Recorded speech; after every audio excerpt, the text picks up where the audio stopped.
Okay, so for today, we are, of course, going to be working with the same program, our Metaphor program that we have been working with in the past. I'm going to go ahead and share my screen.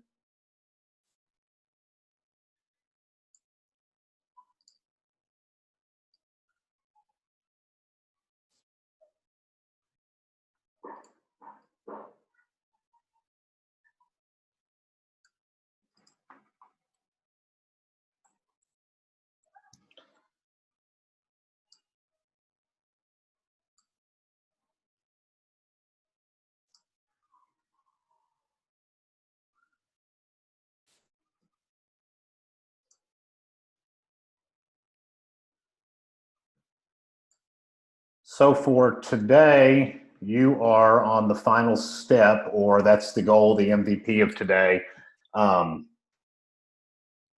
again, everyone's made good progress, and just keep up the good work. You're almost there. I promise you, the sprint tomorrow is not that hard, and the oral questions are real easy. There is one kind of weird oral question on there that refers, I don't remember if you convert from decimal to hex or from hex to decimal or what. There's a conversion that involves hex, but I've got a video. If any, I'll drop it at some point in the channel. It's a 10-minute video that explains it really in depth if you for some reason have had problems with it. So that shouldn't be the other problem. And the other ones are real, as long as you've been doing the project and you're somewhat even aware of what you've got going on in your code. The other two are simple. And the rest of it's just going to be building on the functionality. So definitely come, no matter what you do or don't get done tonight, definitely come ready with a version that has MVP fully functional for days 1 and 2, which gets all the way up to the stack. Once you begin the stack, that's not necessary for the sprint, but everybody should be getting that done. And for today is implementing subroutine calls. And I'll let you read this later on if you haven't already read it. But basically, you've got a call and return in assembly language. Call and return is what you use to call what we would think of as functions, is the video that hopefully everyone had time to watch explain. So in assembly language, they were simply called subroutines. And it allowed us to jump to that routine with a call and return back to, just like a function returns, whether it returns a value or not, it returns to the place in the program where it was called. And of course, when you have nested functions or recursion where a function's calling a function, it's just returning to itself to what called it originally. So there's some limitations of that we'll talk about today a little bit, but that's all you're going to be doing for the day. You've got another test file here. Remember that you're using the make to actually build, and then you just run it with that call.lsa that is in your repo. So pretty simple in terms of instruction, what there is to do today. Not the simplest thing to do, but pretty simple in terms of you don't have tons and tons of steps to go through and suggestions to follow. After you do that, if you get to that point and you get past that point and you're going to keep working on it, you can either go back, if you didn't do part 10, and beautify your CPU run loop if you want. There's a couple different things they discuss on there about branch tables that we're not going to jump into. If someone's jumping into that and they want to ask questions in the Q&A, that would be a great place for it. Or you can move on to the stretch goals. They've got timer interrupts in the stretch goals, keyboard interrupts, and then I'm not even really familiar with this one. We had it, and I think I did it, but I don't even remember it. I haven't looked over it. But the interrupts are good ones. They're not the easiest thing to do. Good documentation for it. And we're going to actually go over the call and the return today while we are working on the guided project. But before that, a little bit of background. As always, if anybody has any question, if you see me typing and you see me typing something dumb, or I forgot a semicolon or did something like I always tend to do, feel free to jump in and let me know. Does anyone have any general questions right now about the rest of the week, about today, about the sprint? somebody Yeah, type. I just have a question about actually tomorrow. Just like curious how you're planning on doing in terms of like one-on-ones. Is there like stand up, or like how do you foresee that happening? So what I'm planning on doing, unless I'm told otherwise, and I don't foresee that happening, you will come and you've got between 8 to 11 to do your sprint per Lambda policy. Um, I really am going to assume everybody will be done by the end of that because, like I said, this is not a difficult sprint. This was a difficult repo that leads up to a sprint that kind of just like the last 2 miles of the marathon. But that said, at 11 o'clock, I'm going to be watching what's going on. At 11 o'clock, I'm going to be looking at repos. I'm going to be checking in with you. Hey, it's real simple. You're going to get a set of instructions just like we've had, just like you get here, and you run the set of instructions, and it's a binary thing, yes or no, did I get my answer? And if you got the answer, honestly, your scoring on the sprint is not even based on your code. You can code it however the hell you want to code it. Is there really a lot of leeway? There's a pretty straightforward way to code it, but it doesn't matter how you do it is the point. As long as you get the return that you're supposed to get without like hard coding some little way of cheating around it like I've seen somebody actually do before. It was really funny. That's it. And then you're going to have your oral questions. There's 3 of them, and there's a rubric. I can't remember the exact rubric, but I don't have the solution pulled up. It's got the rubric on it for the sprint. But I mean, don't take it as a joke, and definitely get as far as you can with this. This is a great experience, and definitely get started at 8 o'clock. You'll follow the regular routine where you, and actually, for tomorrow, you've got 2 options. You can there's a sprint repo. You can pull down the sprint repo, follow the regular workflow on it, add me as a collab, do your pull request. Let me try my other ISP.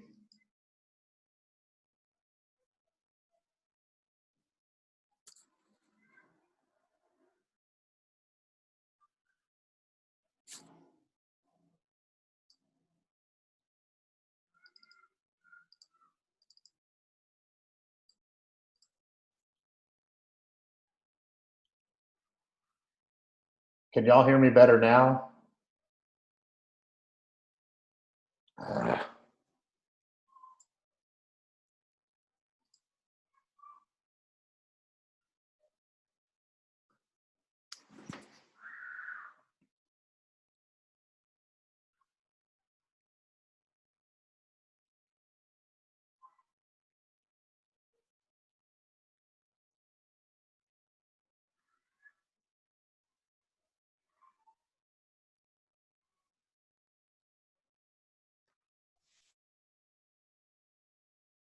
Is that better?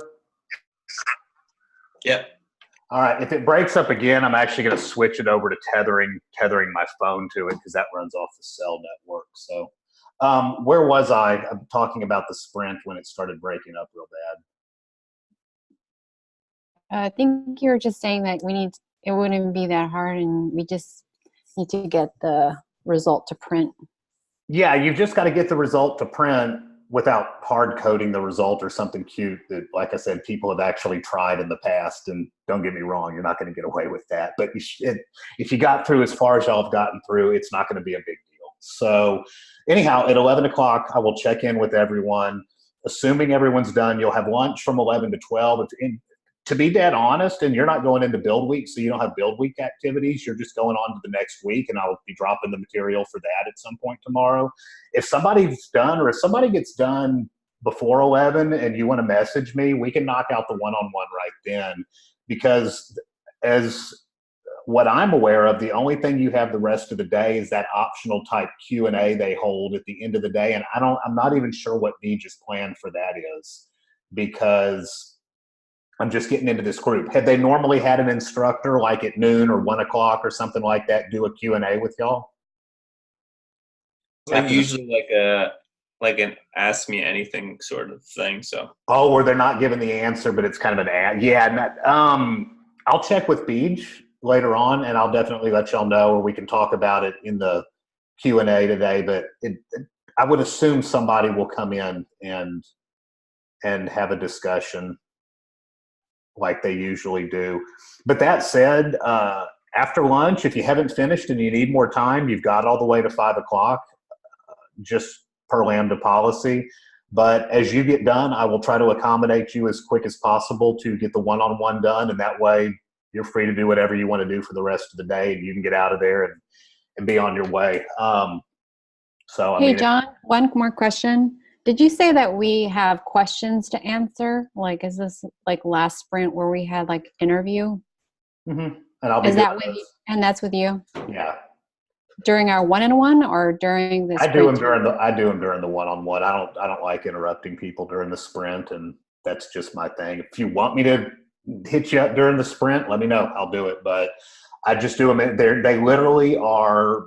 I could even do them over. These are so short, you could do them over message. But they literally should take like a minute to answer for the first two, and then maybe a minute each. And for the second one, you can get half credit on the second one, putting it through a converter on the computer, and you get full credit if you can do it out by hand. And I just say, hey, walk me through what you're doing if you're going to do it by hand. You don't have to share your screen and scribble it out on a notepad or anything. But one has got to do with converting something on Hex, and I'll give y'all a video on that. The other two have to do with your LRA. One of them is some kind of a question about the ALU, and I don't remember what the other one was, to be honest. It was a week ago, but I'll do those during one-on-one. They should not take long. So like I said, as soon as you get done, as soon as you're ready, let me know. And then after lunch, as soon as you're ready to go, or if you don't want to go to the ask anything, we can start at that point. Otherwise, anybody that wants to go to lunch, and then if they ask anything immediately after, we can start after that. But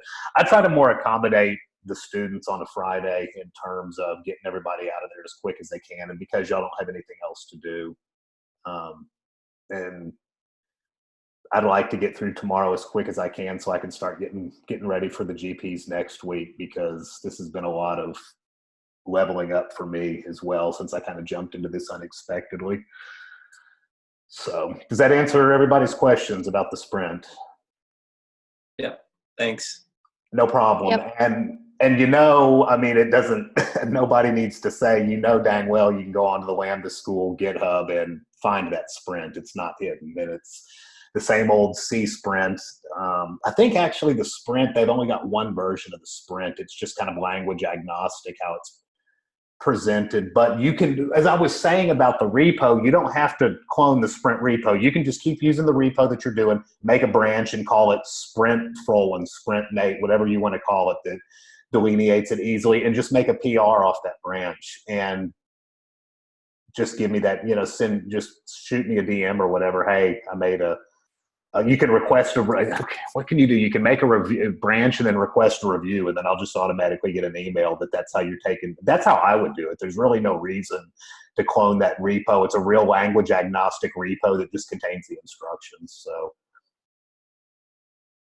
that's pretty much that. But you got those two options. Those are both available to you. Any other questions about the sprint or today or tomorrow or next week? I'll post next week's materials tomorrow. We're doing web server. Then y'all are done. Is web server like totally different than what we're doing right now, or is it kind of connected to what we're doing right now? It's computer science. I just don't know. I mean, computer science, but are we like still writing in C and? Oh yeah. It's definitely going to be in C, and you'll be dealing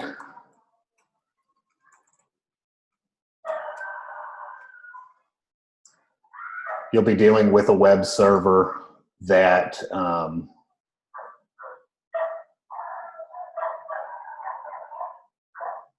is written in C. I'm seeing if they changed anything. To be honest, I haven't even looked at it yet, because I never actually got around to teaching these when I was TAing, because I kept doing Python, and then I would get the beginning of C and then flip me to another section. So I was looking back to see if it was the same as when we did it. But yeah, it looks like the same. So it's just basically something that's accepting HTTP requests like a GET request and returns a response.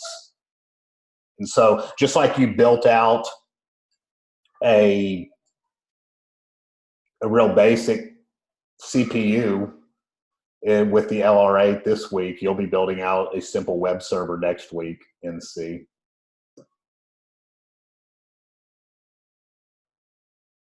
Any more questions? Actually, just real quick, you said something about LRA and LRU. What?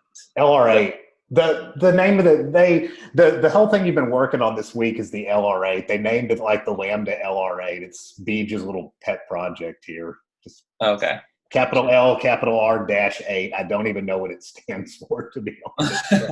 That's the LR8. That's our little 8-bit CPU that. Gotcha. So that's pretty much what the rest of it's going to look like. I don't, it looks the exact same. And this week was definitely, this was my favorite week of all of computer science, but this week was definitely more difficult than web server. That said, like I was saying earlier in the week, next week's not easy either, but it's not to the level of craziness that the documentation and everything here has been. So, why does it keep pulling that up?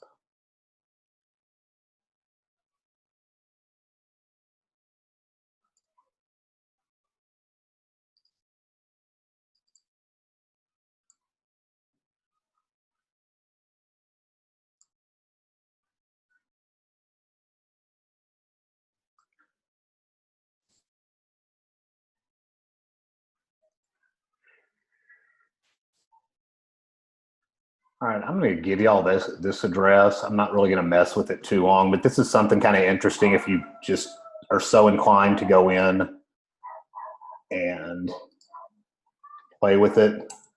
This actually lets you see how things compile, and it lets you see the assembly language. So if you go in here, and this won't be clicked, but if you just refresh this, or it may save the. It does, but if you just click this box right here, and then where it's showing the binary, and you click down on C, you can see a little C, and you can put whatever you want in here. But you can put a C program in, and it actually runs through, and you can see what's going on down at the very lowest level on the computer. So if anybody is so inclined to go mess with it, but you kind of can see it's neat that you see, what does it kind of remind, when you see that, what does that kind of remind you of? Anybody? It's like all the files that we've been running. Yeah. Project. Yeah, it's like this kind of just, the reason that this is included in here is it's something that just kind of shows that, yes, it's very basic, but what you have been working on and the instructions you're feeding it very much so are a simple version of a little CPU. And this is really what's going on in the machine when you run it. Like I said, you can put anything here, but they just have a simple piece of starter code here for you, but you can see exactly what's happening, and they color code it off. You can see as you move. It's kind of neat. I'm not going to lie. I know very little assembly language, but it kind of goes to show that what's really going on in the computer with the C program and what's going on with our program are similar in terms of, you got your opcodes, and you've got you see these look like hexes here, and you've got different instructions, and it's kind of cool. It's also kind of cool that this many things go on for this little bitty piece of code. So y'all have got that. Like I said, if you go in and click here for the binary and click down, it'll start, I think it'll bring you into C++ if you've never gone to it, and if you just switch it over to C. So that's kind of neat.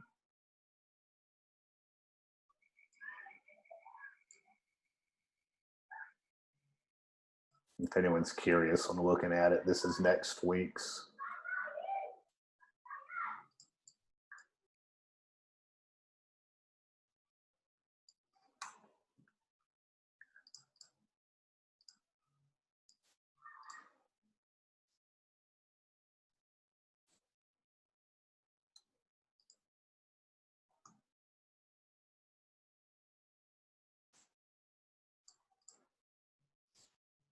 Computer doesn't want to cooperate today, so that's next week's, and I'll give y'all later on the the videos to start watching for that. But back to this week. So, like I said, we're going to look at the call and the return in the documentation that we have. So we will cover that as well. Somebody tell me what a stack frame is. We know what a stack is. Anybody know what a stack frame is? I think in terms of a function call. I think maybe they briefly mentioned it on that video. I don't recall. Anybody? You remember how yesterday we were talking about how the stack worked incredibly well for function calls because you were able to keep placing each function call onto the stack, and that allowed you to do things like recursion and make nested function calls like we're going to do today with our metacode that we've got. So a stack frame is simply when you call this subroutine, when you call a function in a higher level language, if you want to think of it that way.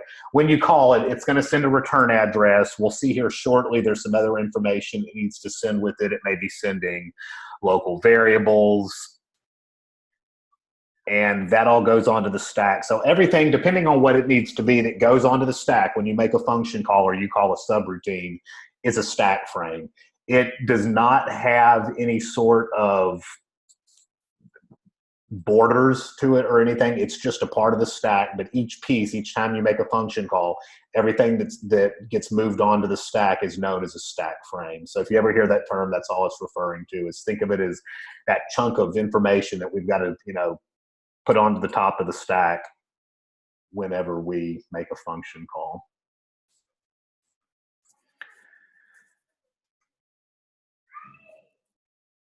And so when you make that, just real briefly on it, it's something I don't want to spend a lot of time going over. But it was some extra information from yesterday, but I'll go ahead and just talk through it real briefly.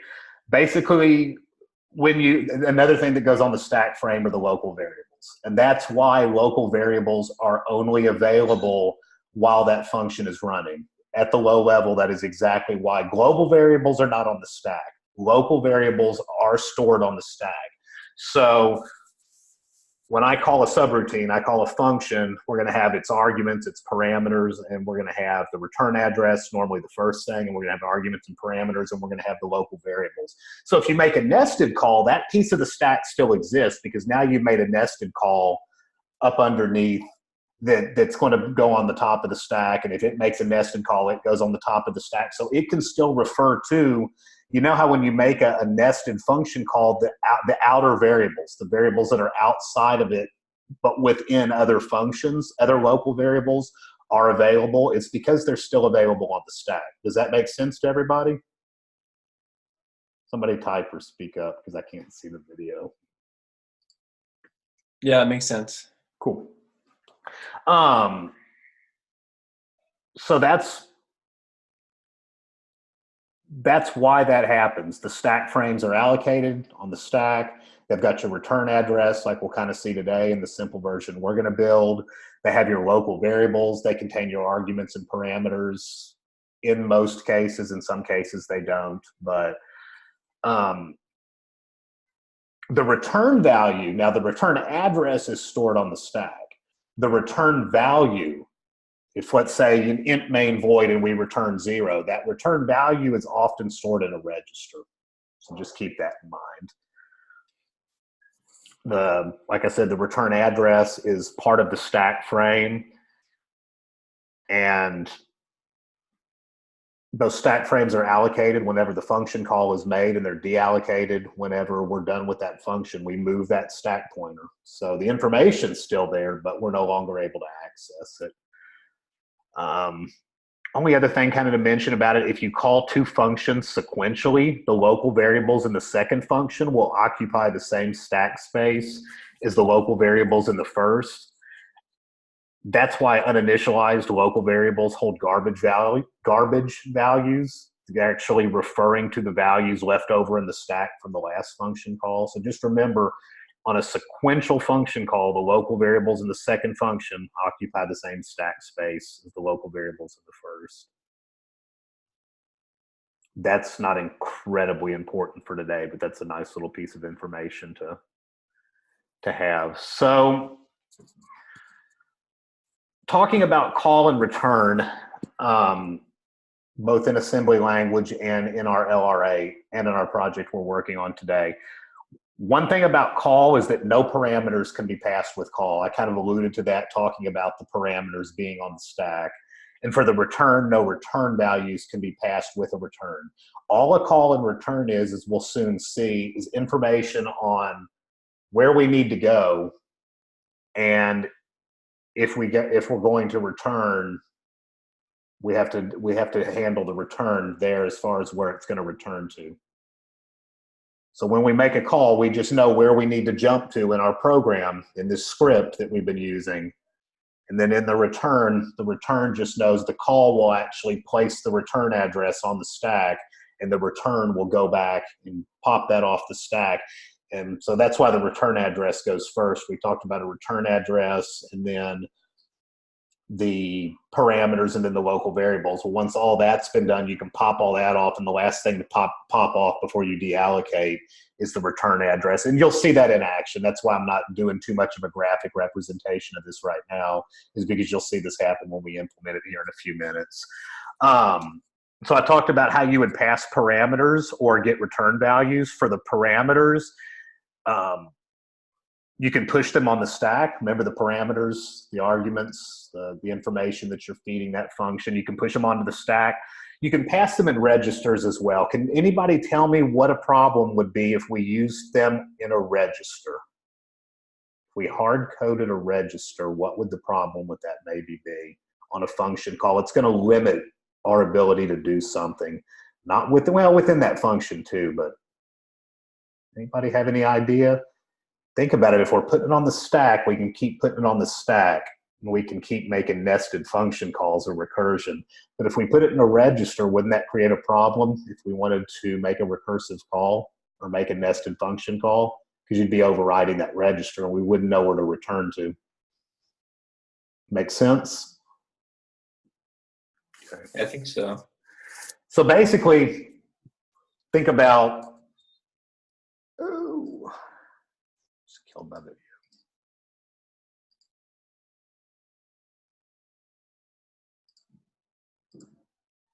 So basically think about we're making a function call, and say our stack is sitting over here. Well, here's our stack frame. Here's our return address right here. And this is all of our other information. And then we make another call, and we've got a return address. And then we make another call. And we're doing this all within a function. So let's say this function calls this function, and this function calls this function, and this function calls this function. Well, this function's return address knows to go back to this function. This function's return address knows to go back wherever in the program that it got called for. This function's return address knows to go back here. So we can just keep pushing these onto the stack, and then as we go through maybe these parameters and all that good stuff, the local variables, and then we pop off the return and we return to here, and then we get done with everything here, and we pop off the return from the stack and we return to here. If we were storing it over in register 0,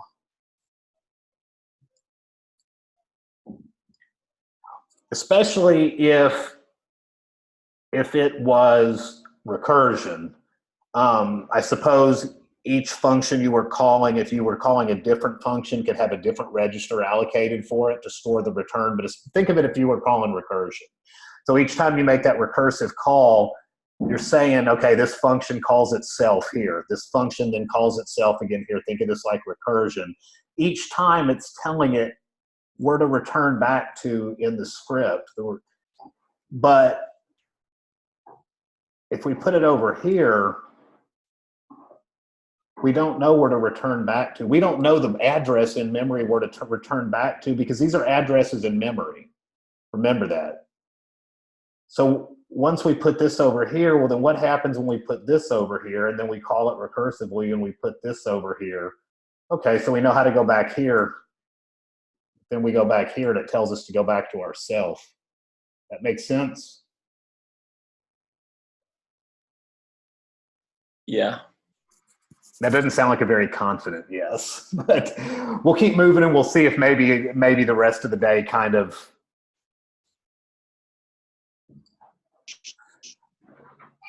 elucidates that a little bit. Are you just saying that because? Are you just saying that because it's not nested, you can't do the recursion? Is that? I was just saying that, Jarek, I don't know if it's you breaking up or if it's my computer. But can Frowen and Nate, can y'all hear me okay?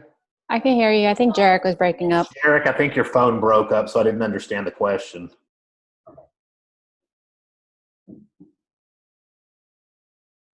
If you want to type it, maybe, if you can't talk, if you wanted to type it. But what I'm trying to say is that when you remember the stack, if you just keep pushing, let's say all you're going to push is the return address. If you keep pushing the return address, we know what place in memory to go to when we make a recursive call and we're 10 levels down in that recursive call. We know how to get back to 9, 8, 7, 6, 5, 4. Those are all specific places in memory.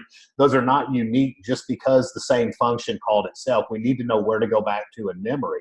If we had that function stored in register 0, let's say, and then you make a recursive call and you keep making a recursive call, you'd keep overriding that register, so you wouldn't be able to access that register to know where to return to in memory. And that's why stacks lend themselves so well to function calls and recursion and nested function calls.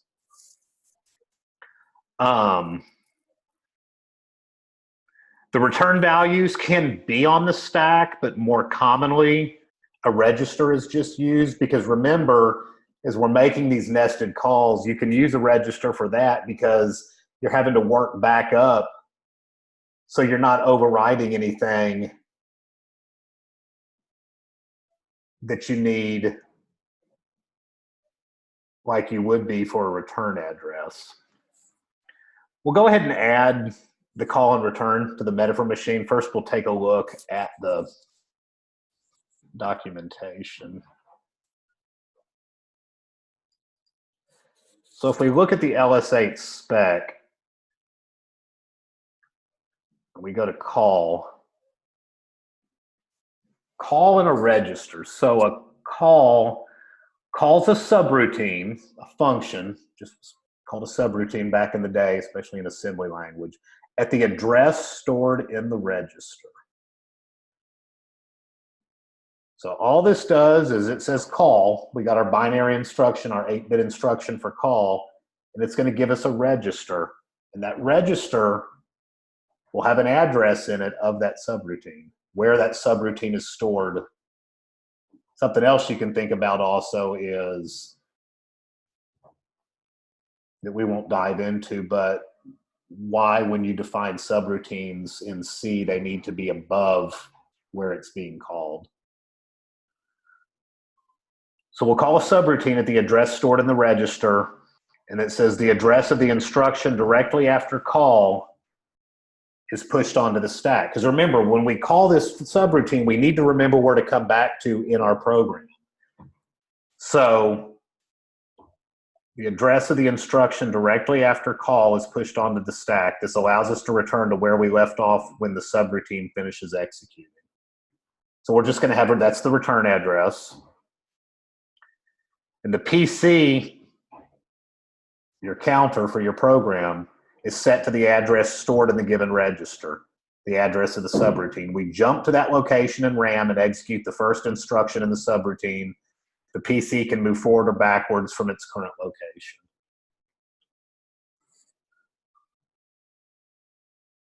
And this is just our machine code.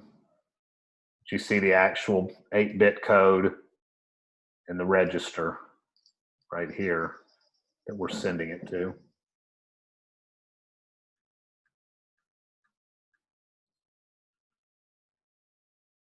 And then for a return, it just returns from a subroutine. So all you have to do is remember that the way we're going to have it set up today, we're going to pop the value from the top of the stack and store it in the PC, the counter. So we have that return address that we did up in the call. All we got to do is pop it off and go back to there. That makes sense? Really simple. It's literally just that piece of code. So we'll go ahead and did anybody have any questions over anything that I've gone over? It's not critical for you to understand to complete the project today, but it's something worth knowing. So if there's any questions that you've got over subroutines, calls, returns, nested calls, what's stored on the stack, stack frames, local variables, why we use a stack for nested or recursion, nested function calls or recursion, why a register works for, feel free to ask.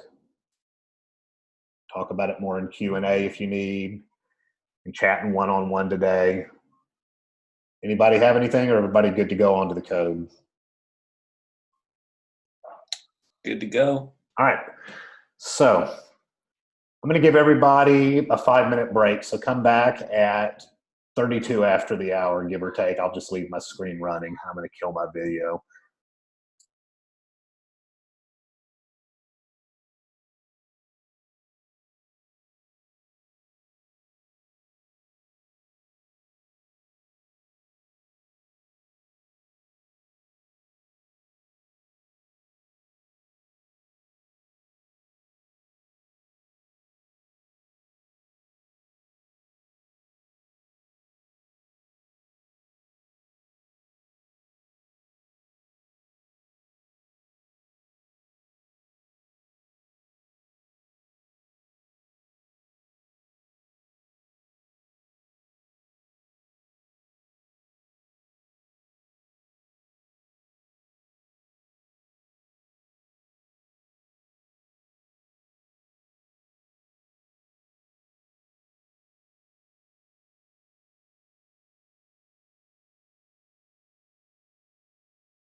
All right, everybody back and ready to go? Ready? Cool, cool. So let's go to the code.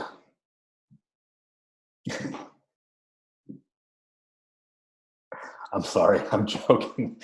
They always give me a hard time here because I wear a lot of tank tops, but it's so dang hot here in Rio de Janeiro and we don't have air conditioning that it's hard to even want to wear a shirt, let alone a tank top. And I never wore them in the United States. I hated them, but it's a lot to get me to even put a shirt on. Like when we train most of the time here, especially like fight training, we don't even wear a shirt in the gym because it's literally just boiling hot during the summer.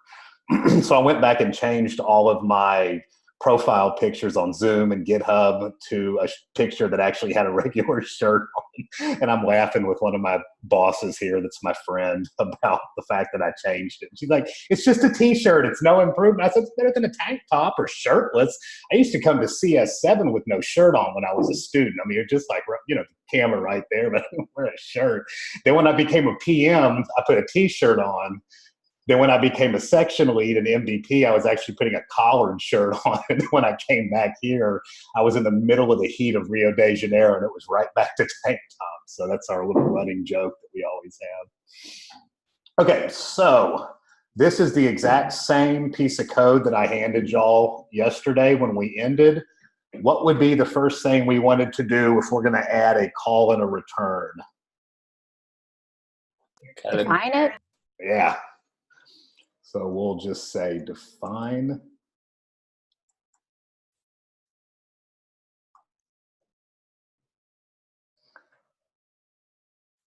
call, and we'll get return.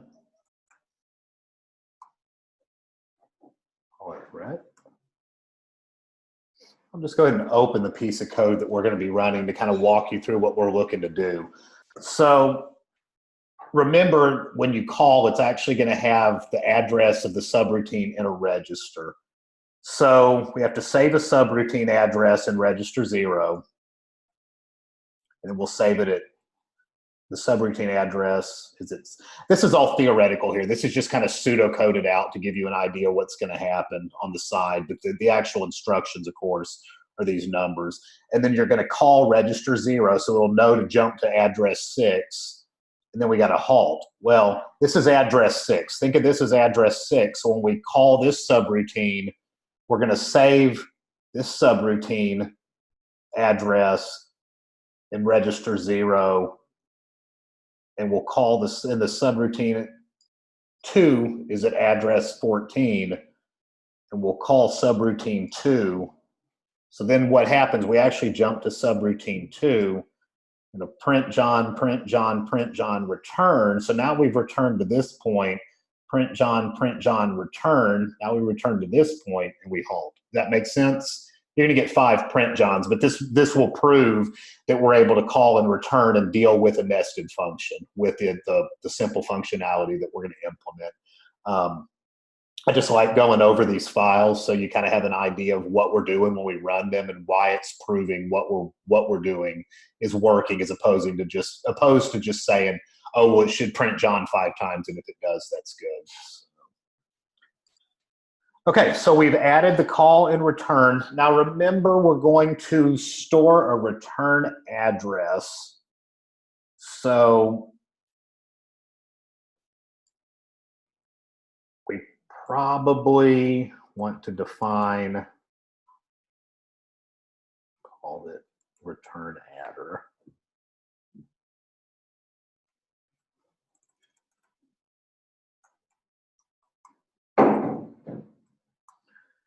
So we're just going to define a return address.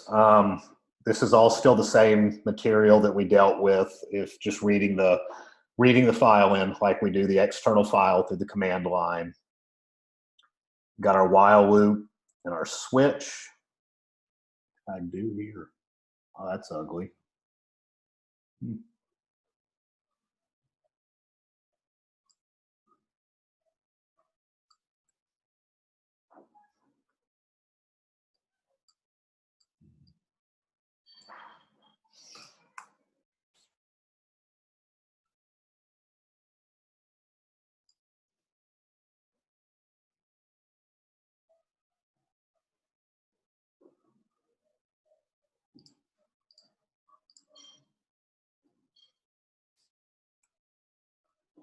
This actually doesn't matter, the spacing in C, but I'm a little OCD. So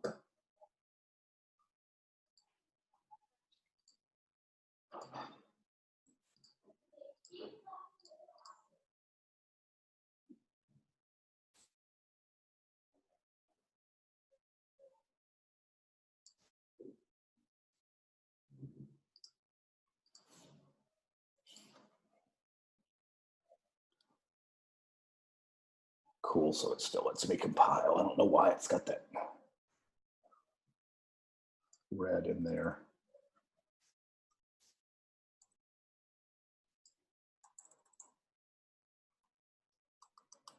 All right, now we got that all pretty, I think. Okay, so only other thing we got to do is just implement down in our switch here. So if we are going to do a case statement for the call,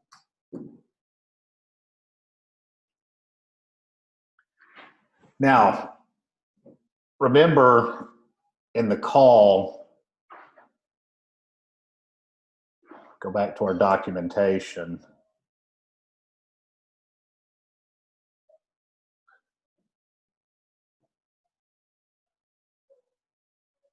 How many commands do we have in call? Somebody tell me.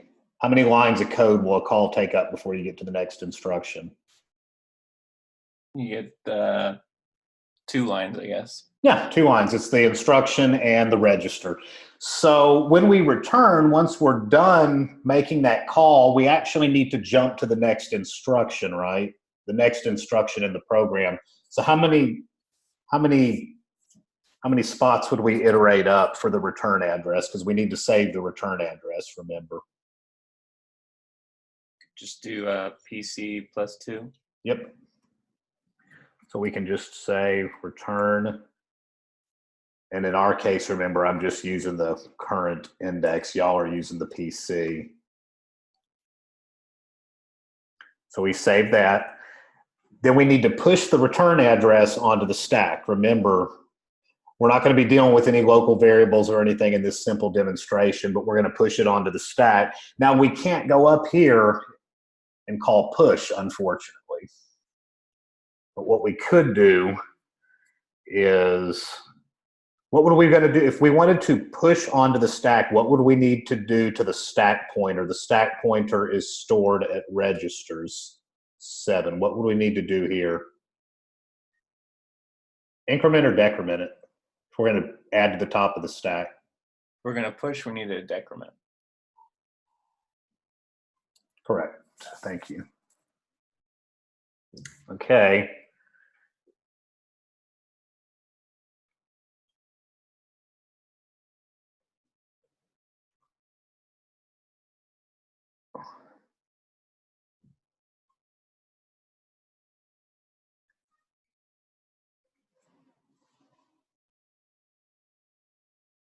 And then we'll save in register 7 the return address.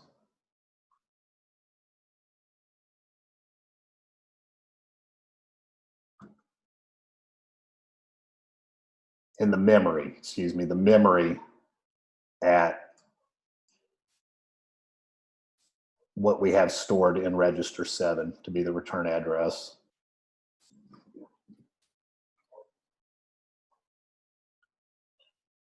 And then we need to get the reg number. Remember, the reg number has the subroutine in there. So how do we get the reg number? Remember, we're in memory in our program. Where would the reg number be? We're sitting at the instruction. There's 2 instructions. The reg number would be 1 up. Yeah, so it's just going to be current index plus 1. Yep. Thank you. So we get that reg number, and then we just say the current index being where we are in our program, we're just going to do what then?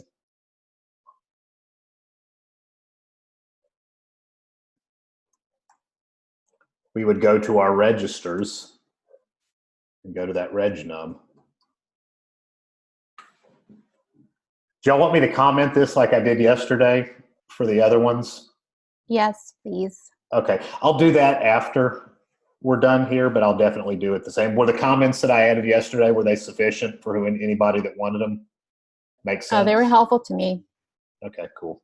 Yeah.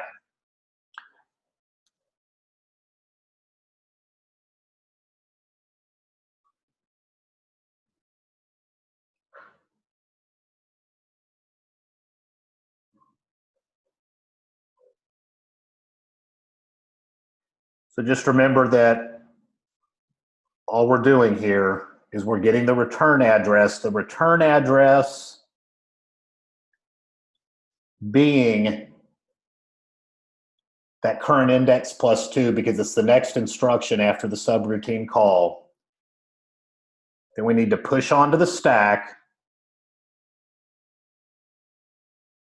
the return address. So we're going to decrement the stack because remember the stack's moving downwards, if you would, because it starts at the very top very top of the memory, the very end of the memory, and it's moving towards the heap, moving towards or what would be our program. So we decrement the stack like we did, and then we just set in memory at that stack address the value to be the return address. So all we've done right here is we're just pushing onto the stack.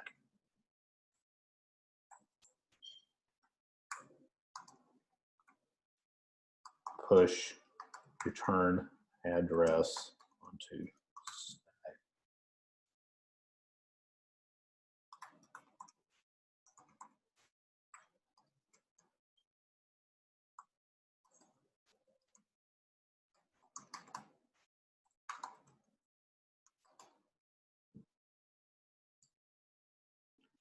Then once we push that on there, we get the reg number from the memory. Remember the call, the reg number is the argument right at, or the line right after it. So we just say current index plus 1. Now we know where that reg number is.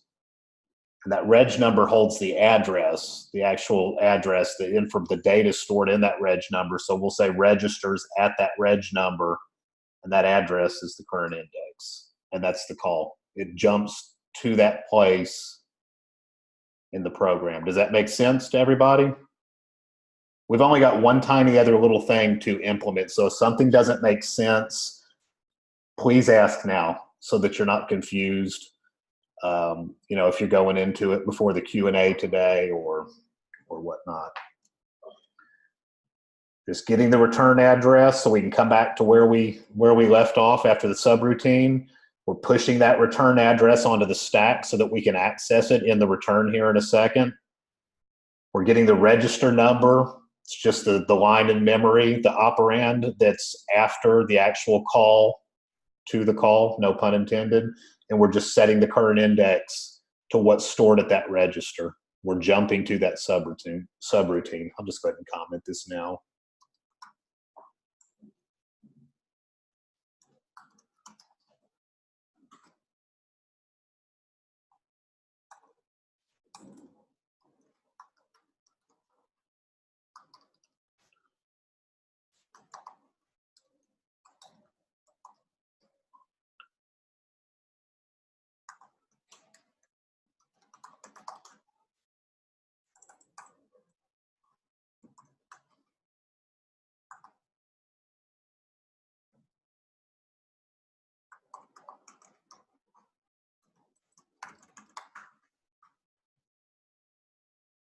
All right.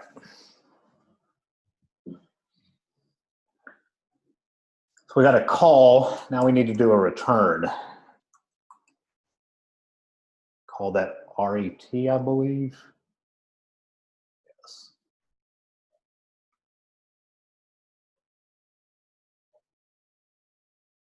Almost forgot here.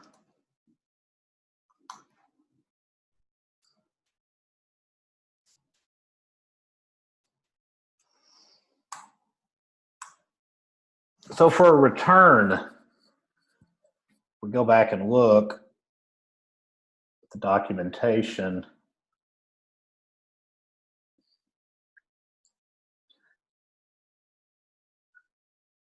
All you're doing is returning from a subroutine. So when the subroutine ends, we're going to have a return call. Just going to pop the value from the top of the stack and store it in the PC. And the PC is the current place we're at the counter. So somebody tell me what to code here. You can just put the current index equals registers. I guess memory register 7. Yes, sir. And then you would have to increment the register after that. And you just implemented it. Thank you. That's all there is. We're just popping PC, or in this case, the current index off the stack.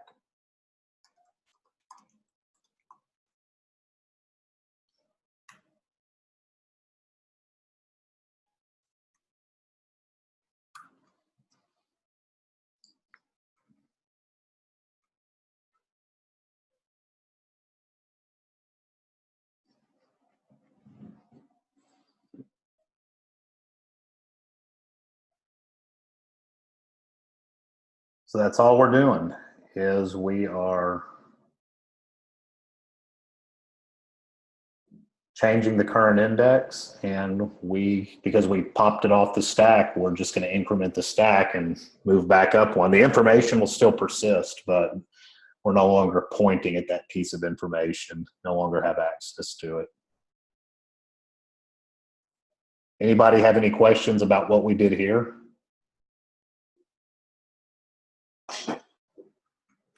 No, you're breaking up again.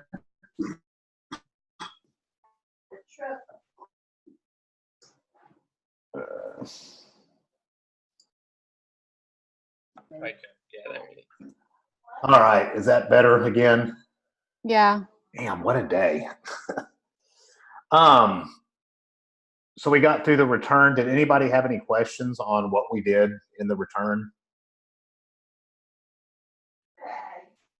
No. So I'll just share my screen again. Really the only thing we have left to do here. We can just save it, compile it, and run it with call.meta, and you get John 5 times like we expected. That's all there is to it. I'll drop this code right now. I don't need to meet with anyone today like I did yesterday. I'll check in with y'all after lunch on DM and see where everybody's at. And if you need anything, feel free to DM me at any time. Otherwise, you've got this code and you know what to do and you know what to expect for the rest of the week and what needs to be done. So I will get the video posted.